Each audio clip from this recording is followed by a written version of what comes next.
Welcome, listeners, to tonight's episode where we peel back the layers of suburban normalcy to uncover the horrors that lurk just next door. From gardens hiding dark secrets to neighbors harboring unimaginable truths, these stories remind us that danger doesn't always come from far away. Sometimes, it's just across the street. So lock your doors, close your curtains, and join me as we dive into 4 chilling tales of the monster next door. Let's begin.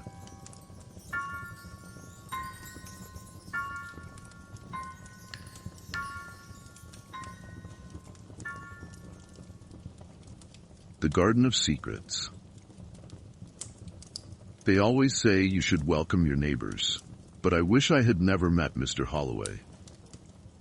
When Cecil Holloway moved into the house at the end of our cul-de-sac, it was like watching a ghost take form. He arrived without a moving truck, carrying only a suitcase and a single potted plant. His smile was polite, but there was a chill to it that made me hesitant. Starting over, he explained when I brought him a casserole as a welcome gift. Divorce will do that to a man. He laughed, but it didn't quite reach his eyes. He claimed to be a botanist. Plants are simpler than people, he said one day as he worked in his garden. They thrive when you understand their needs. And oh, did his garden thrive. Within weeks, the yard was transformed. Flowers bloomed in vivid shades I'd never seen before. Colors so bright they almost looked artificial. Vines crawled along the fence, their leaves glossy and perfect. The air around his house smelled sweet, like jasmine and honey, even though I couldn't see anything blooming that would produce such a scent.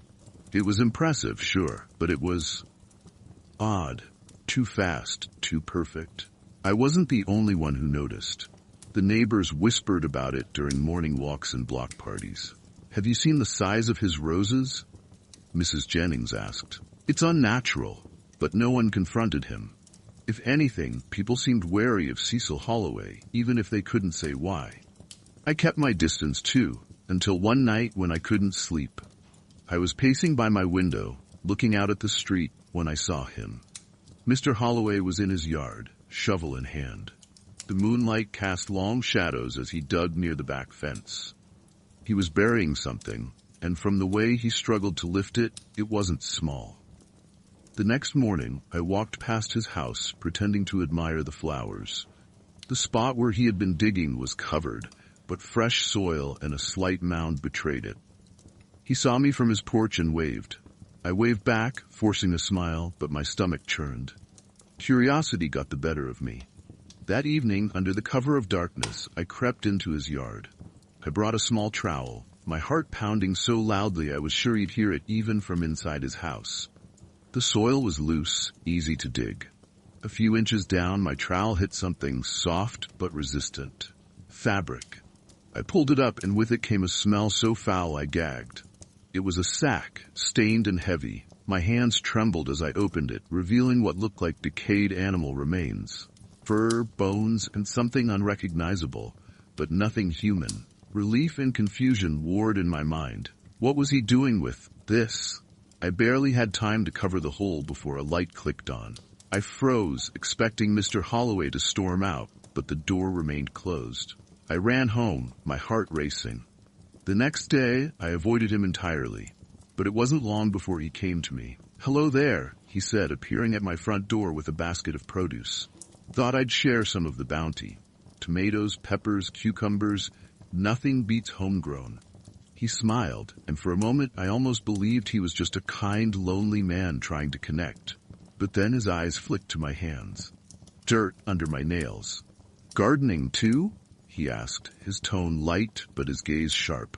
I stammered something about planting tulips, and he nodded, his smile unwavering. "Good to know we share the same interests," he said. "If you ever need tips, you know where to find me." After he left, I threw the vegetables away. Weeks passed, and his garden continued to grow. The scent around his house grew stronger, sweeter, almost intoxicating. One night, I woke to that smell invading my dreams, and when I looked out the window, I saw faint glowing lights among his flowers, like fireflies but steadier, pulsing with an unnatural rhythm. I told myself it was my imagination, but the unease lingered. It wasn't until Mrs. Jennings' dog went missing that things took a darker turn. She swore she'd seen it near Mr. Holloway's yard the night before. "He's too quiet," she muttered, "always working in that damn garden." That's when I decided I had to know. I couldn't ignore the growing tension in the neighborhood, the way everyone seemed to be holding their breath around him. Late one night, I returned to the same spot I'd dug before, this time with gloves and a flashlight. The soil yielded easily, and as I dug deeper, the smell hit me again. But this time, what I uncovered wasn't animal remains.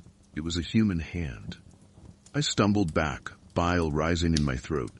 The hand was skeletal, stripped clean of flesh. The bone gleamed unnaturally white, and something about it felt wrong. Too smooth, too polished, as if it had been processed. Before I could react further, a voice cut through the darkness. "I see you've found my secret." I whipped around, and there he was, standing in the shadows with a spade in his hand. His calm demeanor sent chills down my spine. "You shouldn't have done that," he said, stepping closer. "You don't understand." "What are you doing?" I demanded, my voice shaking. "What is this?" He sighed, setting the spade down. "It's not what you think," he said, his tone almost apologetic.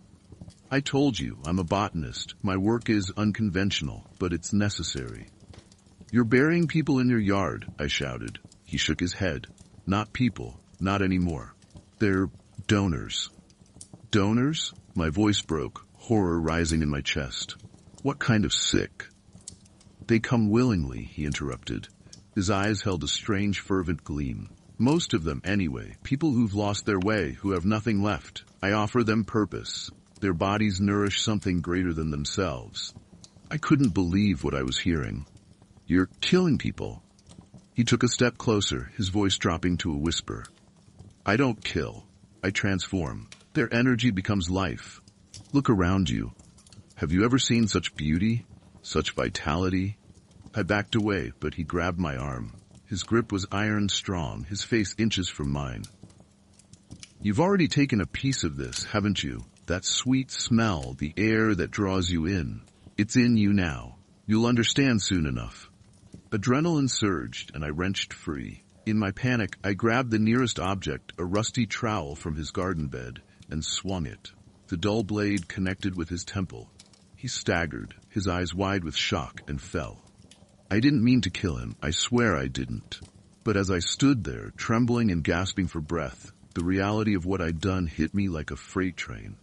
His body lay still, the once vibrant garden around us now eerily silent. The sweet scent began to fade, replaced by the sharp tang of earth and decay. I knew I couldn't call the police. Who would believe me? Who could explain the glowing flowers, the skeletal hand, the donors? I carried his body to my backyard and dug. With every shovelful of dirt, I felt the weight of what I was doing, but there was no turning back. By the time I finished, the first rays of dawn were creeping over the horizon. I covered the grave, patting the soil down as best as I could, and stumbled inside my house. That night, as I lay in bed, I smelled it again, that sweet, intoxicating scent. And when I looked outside, I saw a single flower blooming in my yard, glowing faintly in the dark.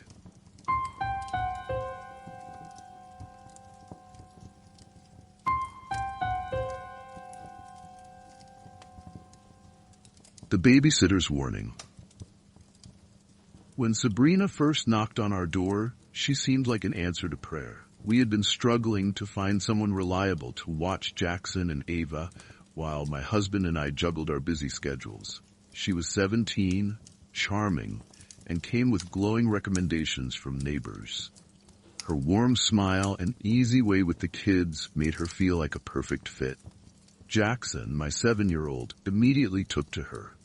Ava, at 4, was shy but warmed up within an hour, giggling as Sabrina played peekaboo. By the time I returned from work that evening, the kids were asking when Sabrina would come back. "She's wonderful," I told my husband that night. "I think we've finally found someone we can trust." For weeks, everything seemed perfect. Sabrina arrived promptly, entertained the kids with games and crafts, and even helped Ava with her budding obsession with finger painting. She made Jackson laugh in a way I hadn't seen in months, especially after we moved into the neighborhood.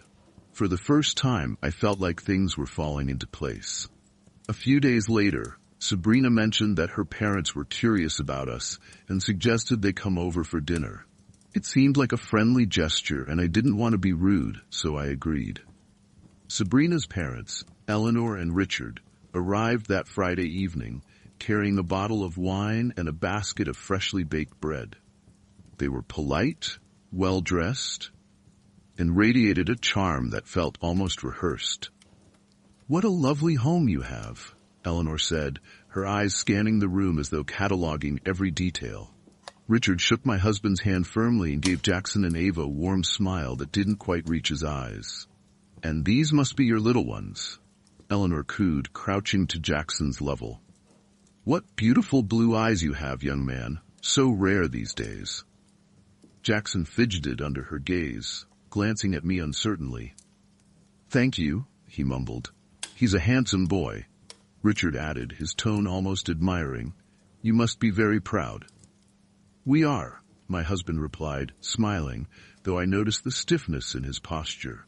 Throughout dinner, Eleanor and Richard asked endless questions about Jackson. What were his hobbies? Did he enjoy school? What foods did he like? At first I thought they were just being friendly, but as the evening wore on, their interest felt invasive. Their eyes lingered on him too long, and their smiles carried a strange intensity. "You must be very careful with children as special as Jackson," Eleanor said at one point, her voice lilting. "There are people in the world who don't appreciate such purity." I forced a laugh, trying to lighten the mood.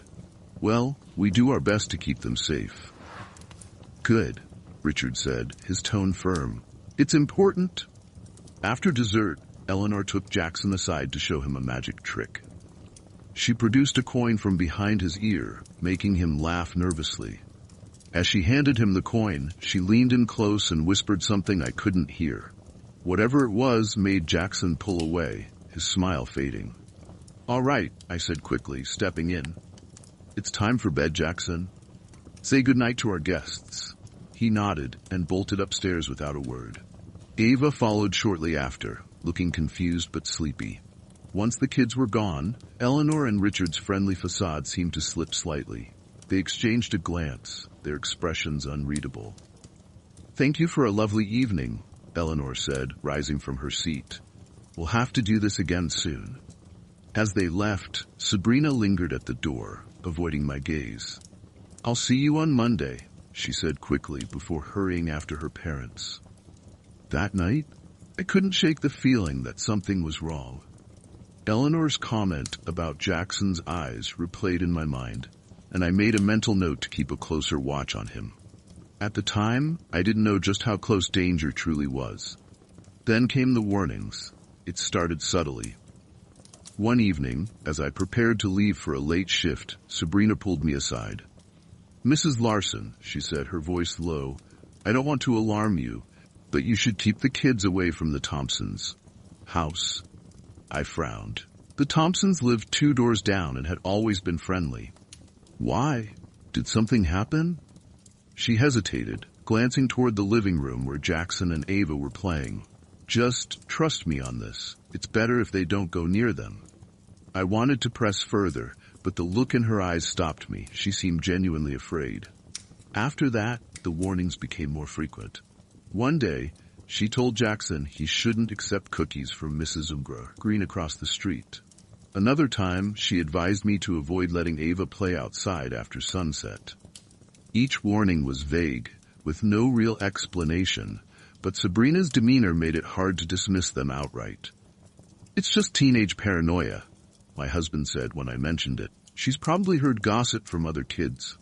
Still, something about her urgency unsettled me. I started noticing how she'd glance nervously at certain houses as she walked to and from our home.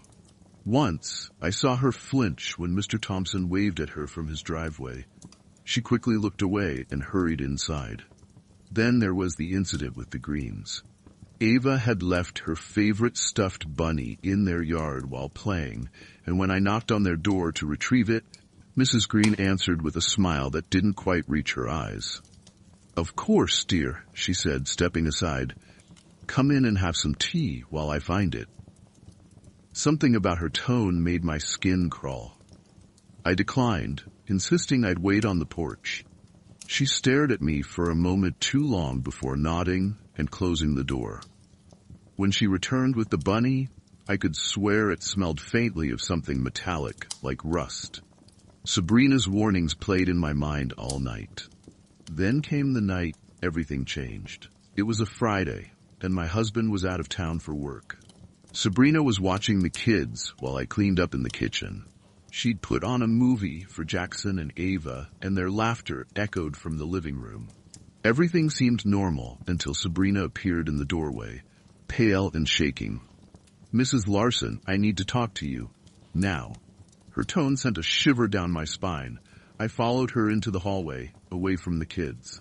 "What's going on?" I asked. She took a deep breath, her hands trembling. "There's something I need to tell you. Something about this neighborhood." My stomach tightened. "What do you mean?" "It's not safe here," she said, her voice barely above a whisper. There's a group, a cult. They've been here for years, hiding in plain sight, and they're dangerous." I stared at her, unsure whether to laugh or panic. "A cult? Sabrina, what are you talking about?" She looked me in the eye, and the fear there was unmistakable. "My parents are part of it. They're some of the leaders." Her words hit me like a freight train. "Your parents?" She nodded, tears brimming in her eyes. "They worship something called Namak. They believe if they perform 12 sacrifices, one each month, they'll awaken him and gain unimaginable power." I felt like the air had been sucked out of the room. "Sacrifices? What kind of sacrifices?" Her voice cracked. "People. One person a month. They target someone with blue eyes. It's part of their ritual." I stumbled back, my mind racing. Jackson, my sweet boy, had blue eyes. "No," I said, shaking my head. "No, this can't be real." "It is," she insisted. "And Jackson, he's next. They've chosen him." I felt like I was going to be sick. "How do you know this?" "Because I overheard them," she said. "They were planning it. They're going to take him tomorrow night during the neighborhood barbecue. That's when they'll perform the ritual." I stared at her, horror and disbelief warring within me.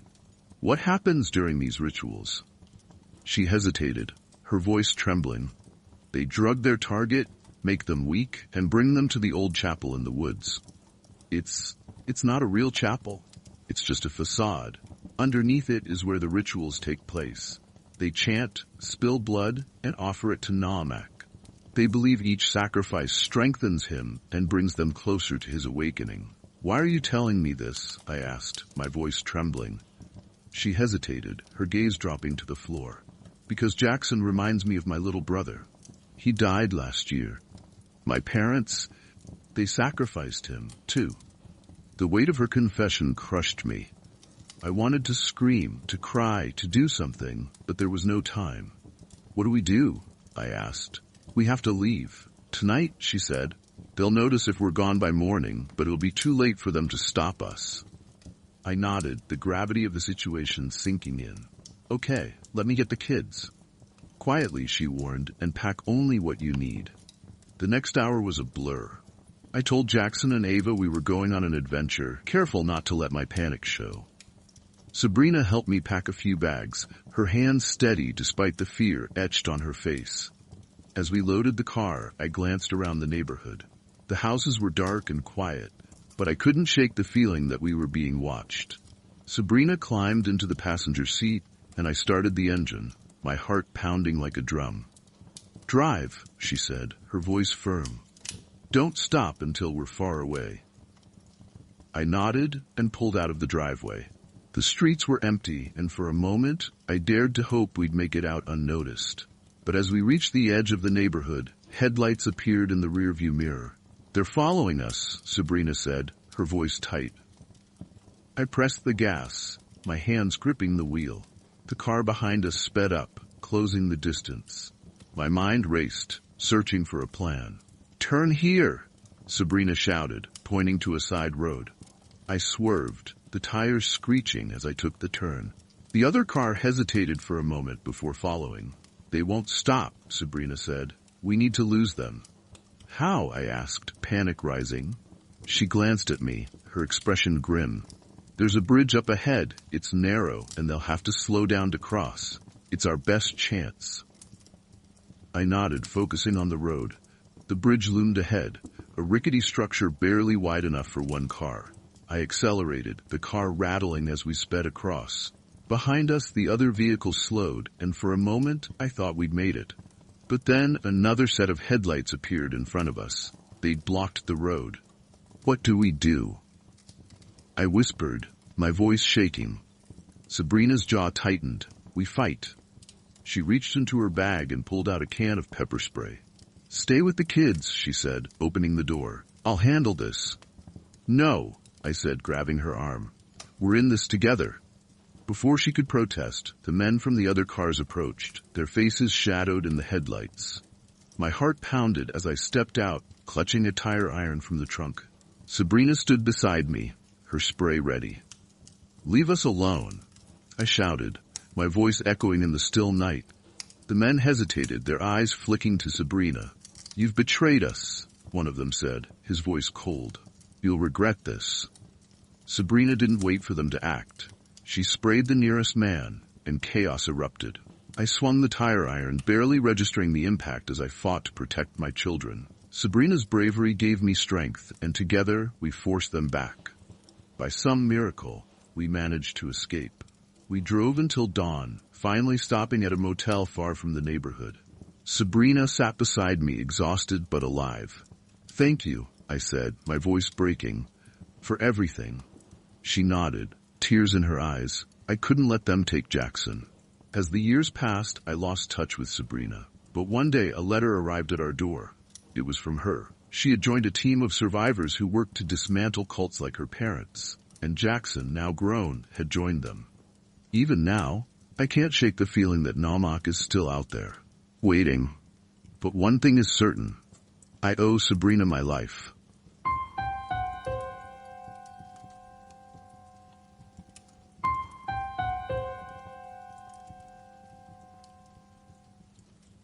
The sound of scratching. It started the first night we moved into the house. I was unpacking boxes in the living room when I heard it. A faint scratching sound. Rhythmic and persistent. It was coming from the house next door. At first I didn't think much of it.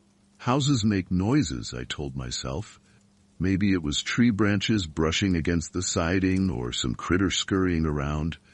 But then it happened again the next night. And the night after that.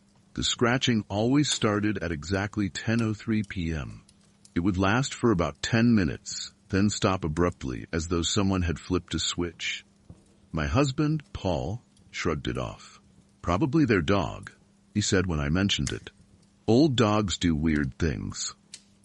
The neighbor in question was Mr. Marlin, a reclusive man in his late 60s. He'd come over to introduce himself the day after we moved in, bringing a slightly stale loaf of banana bread. He'd been polite enough, but there was something about him that put me on edge. Maybe it was the way his eyes never quite met mine, or the faint smell of mildew clinging to his clothes. "If you need anything, just holler," he'd said, giving a half smile that didn't reach his eyes. "It's nice having neighbors again. It's been a while." I didn't know what he meant by that, and I didn't ask. But after that, I couldn't stop thinking about the scratching. If it really was a dog, it was odd that we'd never seen or heard it during the day. No barking, no howling, just that strange, persistent sound at night. One evening, I decided to ask Mr. Marlin about it directly. "Oh, that's just Buster," he said, waving a dismissive hand. "He's getting on in years, poor thing. Likes to paw at the walls sometimes. Habit he picked up as a pup, I guess." "I didn't realize you had a dog," I said, trying to sound casual. "We've never seen him outside." Mr. Marlin's smile faltered for a fraction of a second. "Oh, he's an old boy," he said. "Doesn't get around much these days, spends most of his time upstairs." Something about his tone made my stomach twist. I'd grown up with dogs, and I knew how they aged, but even the laziest, oldest dog needed to go outside occasionally. That night, the scratching seemed louder than usual. It wasn't just scratching anymore. There were faint thuds, like something heavy bumping against the wall. Paul was asleep, but I couldn't ignore it. I pressed my ear against the wall that faced Mr. Marlin's house and strained to listen. The sound was clearer now, almost desperate. Scratch, thud, scratch. I pulled away, shivering. Maybe it was just Buster, but a part of me didn't believe that. The next day, I asked some of the other neighbors about Mr. Marlin. Most of them didn't have much to say. Keeps to himself, Mrs. Hawthorne from 2 doors down told me. Been here for years. Quiet, polite. Nothing strange about him. But then I spoke to Mrs. Fletcher, an older woman who'd lived in the neighborhood the longest. Her expression darkened when I mentioned Mr. Marlin. That dog of his, she said, shaking her head. He's been saying he has a dog for, 20 years now. Never seen it myself. Never heard it bark either. My stomach churned. 20 years? I echoed. She nodded. Strange, isn't it? I've always thought so. But Marlin's a strange one too. Best to keep your distance. Before I left, she added something else. Did you know he used to have a son? I blinked, surprised. No, I didn't. Yes, a boy named Peter. He was just 19 when he died. Terrible accident, a wolf attack, out in the woods. Marlin's wife left him not long after. He's been on his own ever since. The revelation left me uneasy. That night, I couldn't sleep. The scratching started as usual, and I found myself drawn to the window overlooking Mr. Marlin's house. The lights in his living room were off, but there was a faint glow from one of the upstairs windows. I stared at it, my heart pounding. Then I saw them. 2 glowing eyes staring back at me from the darkness. I froze, my breath catching in my throat. The eyes didn't move, didn't blink. They just stared. A moment later, the light in the room went out, and the eyes disappeared. I backed away from the window, trembling. Paul woke up to find me sitting on the edge of the bed, clutching my knees to my chest. What's wrong? He asked, his voice groggy. I think there's something wrong with Mr. Marlin, I whispered. Something not right. Paul sighed, rubbing his eyes. You've been working too hard. Come back to bed. We'll talk about it in the morning. But morning brought no clarity, only more questions. I couldn't shake the image of those glowing eyes.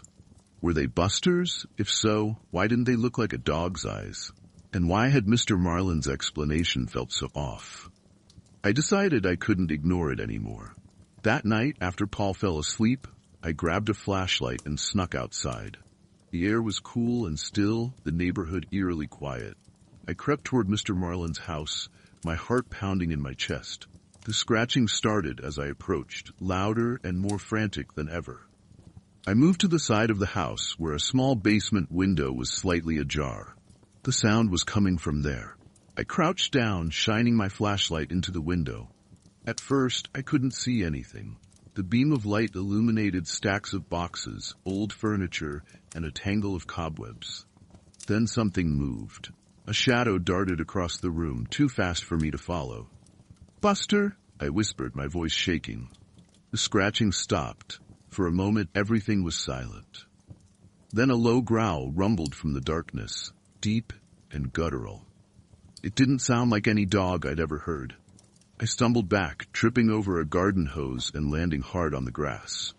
The growling grew louder, and I heard heavy footsteps approaching the window. My flashlight flickered, and for a brief second, I saw it. It wasn't a dog. The thing in the basement was tall and thin, with matted fur clinging to its skeletal frame.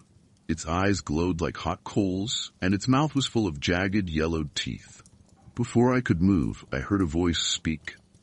Don't be afraid, Mr. Marlin said, his tone calm but tinged with sadness. I whipped around to find him standing in the doorway, his face illuminated by the faint beam of my flashlight. What is that? I demanded, my voice shaking as I gestured toward the creature in the basement. He sighed deeply, his shoulders slumping. That's my son, he said quietly. I stared at him, unable to process what he had just said. Your son? But how? Marlin stepped closer, keeping his gaze fixed on the creature. Peter was 19 when he died, he began. He loved hiking, always wandering off into the woods. One day he didn't come back. The search party found him the next night, mauled by wolves. He paused, his voice breaking. We buried him in the cemetery just outside town. I thought that was the end. He gestured toward the creature, his expression unreadable. But then, one night, a few days after the funeral, I woke up to scratching at the door. I opened it, and there he was. Changed, but still Peter.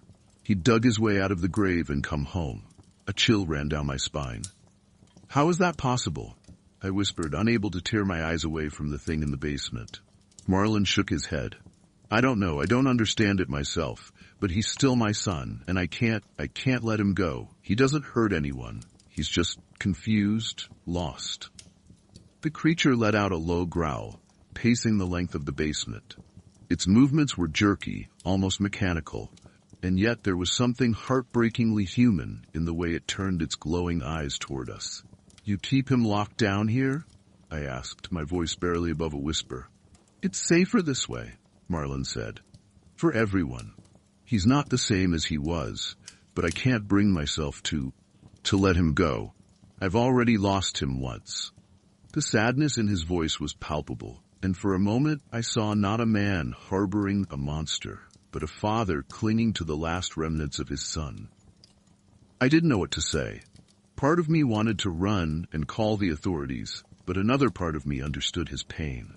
Marlin turned to me, his expression pleading. You can't tell anyone, he said. Please. They wouldn't understand. They'd take him away from me. I hesitated, my mind racing. The logical part of me screamed that this was wrong, that I couldn't ignore what I'd seen. But another part, the part that had felt the raw grief in Marlin's voice, nodded slowly. I won't say anything, I said, my voice trembling. But we can't stay here. He nodded, seeming to understand. Thank you for not turning your back on him. I walked towards my house in a daze. The image of the creature burned into my mind. A week later, my family packed up and moved out of the neighborhood. I told Paul it was because I didn't feel safe there, but I didn't explain further. Some things were better left unsaid.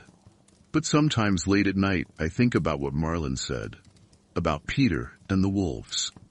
And I wonder if there are others like him, lost and wandering, searching for home.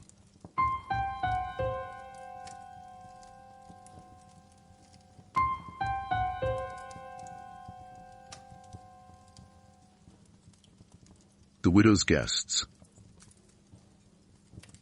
It started with the whispers. In a small town like ours, gossip was as much a part of life as church on Sundays. But there was something different about the rumors surrounding Mrs. Belgrave. She lived alone in that big, crumbling mansion at the edge of town, the one surrounded by a wrought iron fence and overgrown gardens.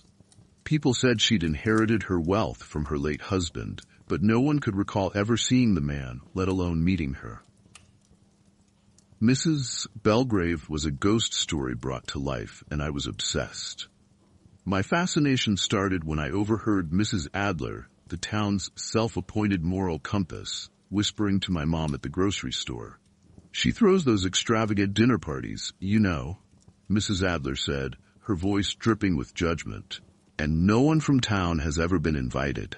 Who knows what sort of people she's entertaining? I've heard she's in league with, well, you know.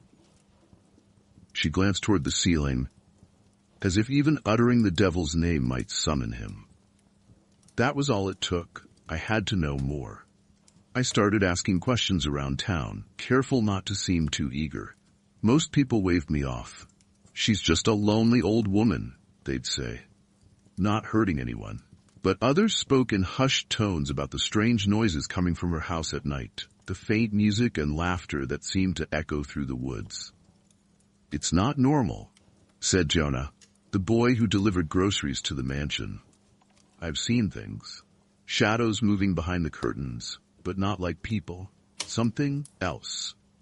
By the time her next party was announced, a string of black cars winding their way up the hill, disappearing behind the rusted gates, I was determined to find out the truth. The night of the party, I told my mom I was spending the night at my friend Clara's house. It wasn't exactly a lie. Clara lived just a block away from Mrs. Belgrave's mansion. Armed with a flashlight and my dad's old binoculars, I slipped out of Clara's back door and made my way up the hill. The mansion loomed before me, its dark windows like empty eyes. The gates were ajar, creaking faintly in the breeze. I slipped inside, sticking to the shadows as I crept toward the house. The faint strains of music drifted through the air, something classical and haunting. Through the large front windows, I could see flickering candlelight and glimpses of movement. I crouched behind a row of overgrown hedges, peering through the binoculars. The guests were unlike anyone I'd ever seen. They were dressed in elaborate old-fashioned clothing, like something out of a Victorian painting. Women in gowns of shimmering silk, men in tailored suits with high collars. But there was something off about them. Their movements were too fluid, too precise, and their faces, they were wrong.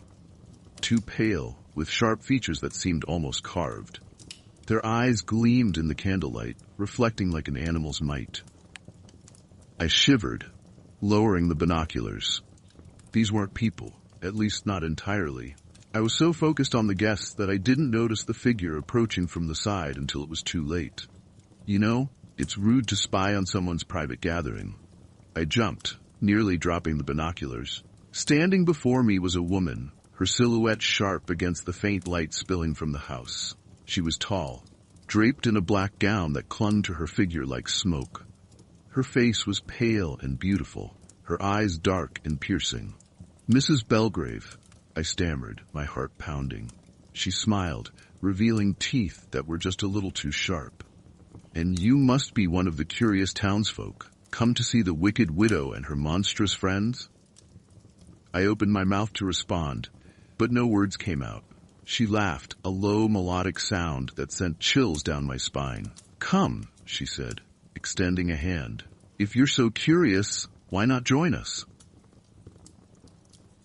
I don't know why I took her hand. Maybe it was her voice, soft and hypnotic, or the way her eyes seemed to see straight through me.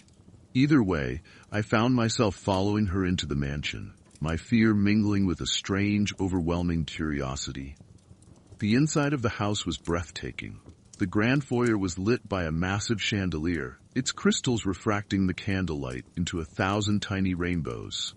The air was thick with the scent of roses and something metallic I couldn't place. The guests turned to look at me as we entered, their eyes gleaming.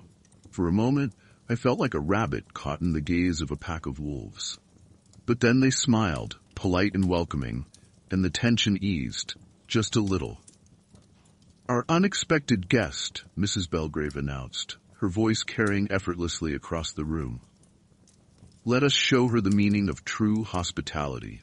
A man with silver hair stepped forward, offering me a glass of champagne. I shook my head, my hands trembling. "She's young," he murmured, his voice soft and lilting. "Too young for such indulgences. A shame." I took a step back, my instincts screaming at me to run. But Mrs. Belgrave placed a hand on my shoulder, her touch oddly warm. "Don't be afraid," she said. "You're safe here, I promise." The words did little to comfort me, but I nodded, not trusting myself to speak. As the evening wore on, I watched the guests with growing unease. They moved with a grace that was almost inhuman, their conversations a strange mix of old-fashioned politeness and cryptic remarks. One man spoke of places I'd never heard of, his voice tinged with longing. A woman laughed, a high, musical sound that echoed unnaturally. And then there was Mrs. Belgrave. She was the center of it all, gliding through the room like a queen among her court. Her laughter was rich and warm, her smile dazzling. But there was a weight to her presence, an undercurrent of sadness that lingered in her eyes. When the clock struck midnight, the atmosphere shifted. The music grew softer, the laughter fading. The guests began to gather in a circle, their faces growing solemn. Mrs. Belgrave took her place at the center, her gaze sweeping over the room before landing on me. "Stay," she said, her voice low. "You might learn something." I wanted to leave, but my feet refused to move. I watched as she raised a glass, her voice carrying through the silence. "To the old ways," she said, "and to those who keep them alive." The guests murmured their agreement, raising their glasses in unison. As I watched, the flickering candlelight seemed to deepen, casting long, dancing shadows that stretched and twisted. For a brief moment, the guests' true forms began to emerge. Not human, but something ancient and otherworldly. Some had elongated limbs, others had translucent skin that pulsed with light, and a few had faces that flickered like flames. Yet there was no malice in their expressions, only a quiet dignity. Mrs. Belgrave turned to me, her voice gentle. "You've seen us now for what we truly are. Do you understand?" I swallowed hard. "Who are you?" "We are the remnants of a time when the world was different," she said. "Before the modern age swept away the old ways, we thrived. Now we gather to remember, to celebrate what once was. Each guest here comes from a different corner of the forgotten world. We keep their stories alive, their essence." "Why here?" I asked, my voice barely above a whisper. "This house was built on ancient ground, a place where the veil between worlds is thin," she explained. "It calls to those who remember, and now it is called to you." "Me?" I stammered. Mrs. Belgrave smiled, a knowing look in her eyes. "You are curious, child. You seek the truth in a world that fears it. That makes you one of us, in a way." I shook my head. "I'm not like you. I'm just me." "For now," she said, her gaze unwavering. "But if you wish, you may join us. Not as you are, but in time. There is a place for you here, should you choose it." The room fell silent, every guest watching me with an intensity that made my skin prickle. I didn't know what to say, what to think. But as I looked into Mrs. Belgrave's eyes, I felt something stir deep within me, a longing I couldn't explain. I'll think about it," I said at last. Mrs. Belgrave nodded as if she'd expected my answer. "Take your time," she said. "The door will always be open." When she led me back to the gate, the night felt colder, the world quieter. As I walked down the hill, I turned back once to see her standing in the doorway, her silhouette framed by the golden light of the chandelier. I never told anyone what I saw that night. But sometimes, late at night, I find myself looking toward the mansion, wondering if the guests are still there, dancing in the flickering light. And I wonder if one day, I'll answer the call.